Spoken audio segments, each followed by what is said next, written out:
கொடுக்கிறேன்னு வர சொல்லி இந்த பாழுங்காட்டுல என்ன போனமா புதைக்கிற திட்டம் போட்டானுங்க. பிடிக்கிறது கொண்டு இல்லாமே குறவளையே நெரிக்குது.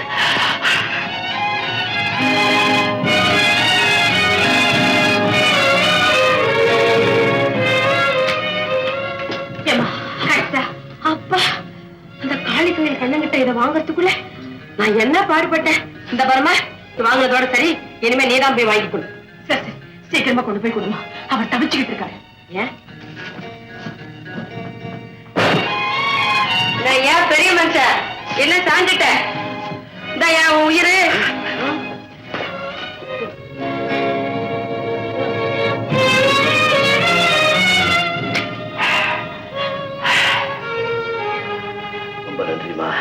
நன்றியே எனக்கு சொல்லாத ஐயா.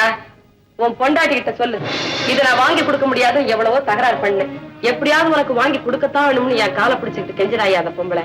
அந்த தொந்தரவு பொறுக்க முடியாம தான் வாங்கிட்டு வந்தேன்.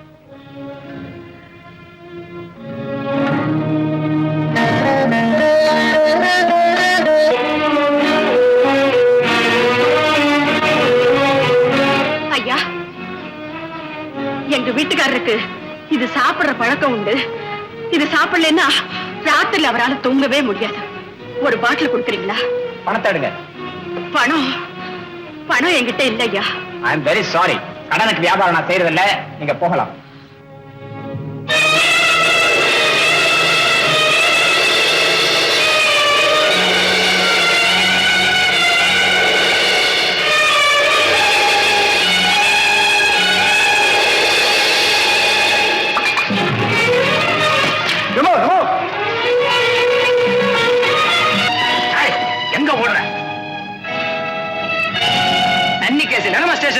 உங்களை எல்லாம் சும்மா கூட்டிட்டு போக கூடாது. திறங்கையை கட்டி தெரு தெருவா இழுத்துட்டு போனோம். கையை கட்டு. இன்னும் யோசிக்கிறீங்களா? இதுவரைக்கும் அவங்க பண்ணின பணிவிடைகளை எல்லாம் பார்த்ததுக்கு அப்புறமா யோசிக்கிறீங்க? நீங்க பார்க்காத ஒண்ணு சொல்றேன். அன்னைக்கு குடிக்கலைன்னா உயிர் போயிடும் துடிச்சிங்களே, அப்ப நான் வாங்கிட்டு வந்தேன். அது எப்படி வந்தது தெரியுமா? உங்க பொண்டாட்டி கழுத்துல மஞ்சளை கட்டிக்கிட்டு தாலியை கழட்டி கொடுத்தாங்க. அதை வித்து வாங்கிட்டு வந்தேன். என்னமோ நகை கொடுக்கலன்னு பெருசா கோவப்பட்டீங்களே, ஒரு பொம்பளை கழட்டி கொடுக்க கூடாத நகையவே கழட்டி கொடுத்துட்டாங்க ஐயா. பொண்டாட்டியால நான் ஜெயிலுக்கு போனேன்னு சொல்லிக்கிட்டே இருந்தீங்களே, இப்ப அவங்க ஜெயிலுக்கு போயிட்டாங்க. யாவால தெரியுமா? உங்களால. அதுவும் உங்களை மாதிரியே பின்னால கையை கட்டி எடுத்துட்டு போயிருக்காங்க. இன்னும் என்ன பாக்கி இருக்கு?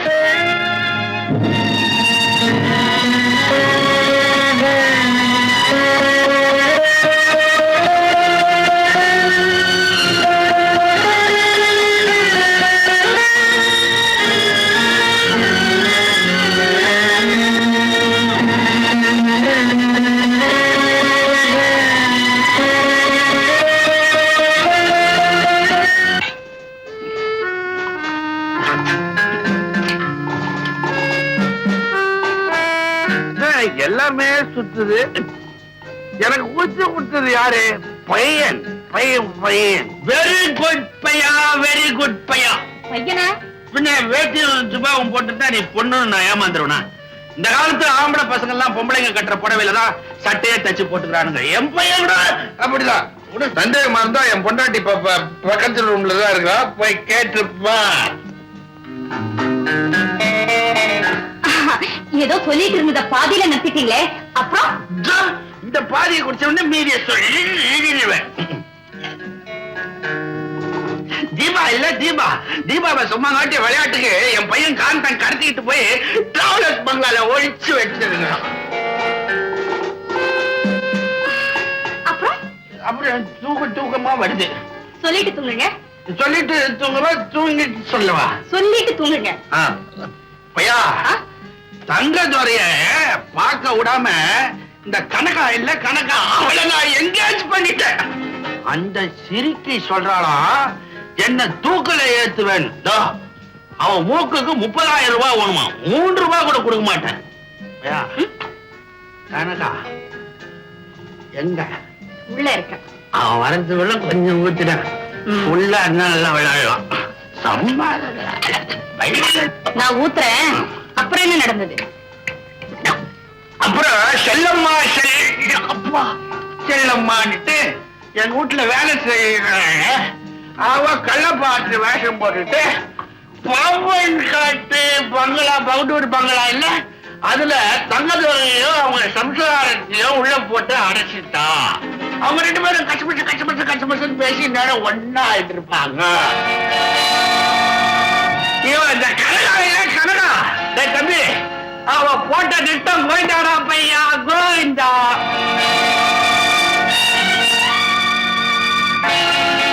எனக்கு ராஜபாட்டு வேஷம் கொடுத்தாங்க. ஸ்டடி தம்பி இப்படி உட்காரு.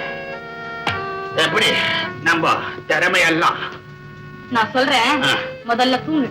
நான் தூங்குறேன்னு சொன்னா சொல்லுன்ற சொல்றேன்டான்னா தூங்குறேன்டான்ற. ஜிம்மி, இந்த ராஜபாட்டன் கள்ளப்பாட்டன் நடத்தின நாடகத்தை கேட்டியா? கேட்டேன். இப்பதான் நம்ம பாட்ட காட்ட வேண்டிய சந்தர்ப்பம் வந்திருக்கு. அப்ப நம்ம ஆளுங்களை கூட்டிட்டு வரட்டுமா? நான் உங்களை கூட்டிட்டு பாம்பன் காட்டு பகதூர் பங்களாவுக்கு போறேன். நீ பக்கத்துல இருக்க கேரியஸ் பங்களாவுக்கு போ. அங்கதான் தீபா இருக்கு.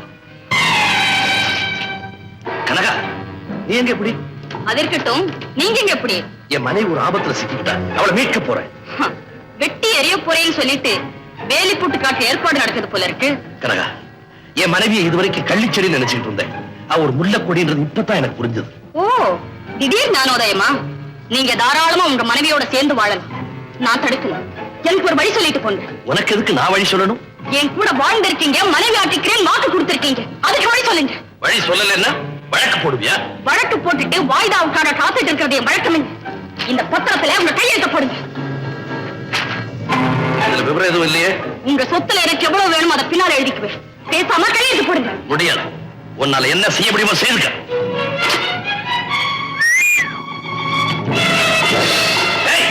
என்ன இதெல்லாம்? என்னால முடிஞ்சது. கையெழுத்து போட போறீங்களா இல்ல கைத்தா தொங்க போறீங்க? இந்த மேட்டர்களுக்கு நான் பயப்பட மாட்டேன். அனுபவம் இல்லாம பேசுறீங்க.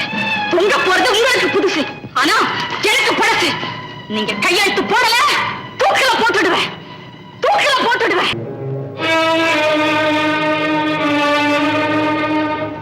மிஸ்டர் தங்கதுரை, நான் சொன்னதை செய்ய தவறுனா சாவு உங்களுக்கு நிச்சயங்கிறதுல இப்ப உங்களுக்கு சந்தேகம் இருக்காதுன்னு நினைக்கிறேன்.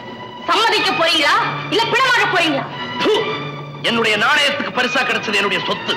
அதை ஒரு நடத்த கெட்டவளுக்கு அர்ப்பணிக்க நான் தயாரா இல்லை. அப்போ நீ துடி துடிச்சு சாக தயாராயிட்ட.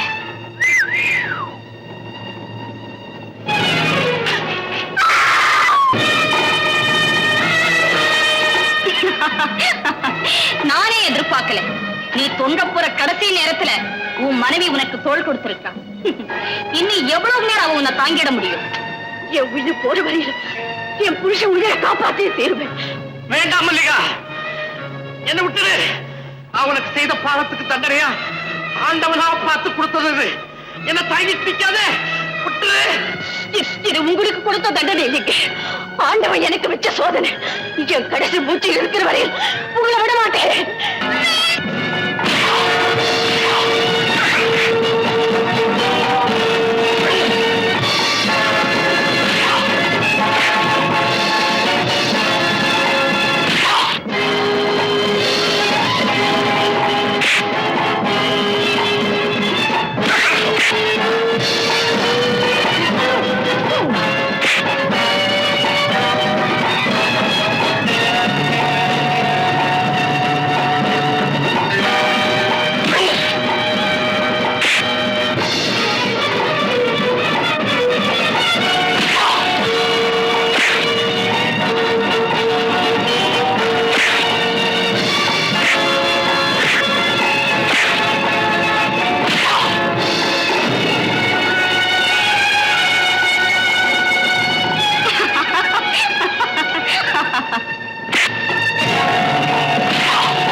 பாத்தியா?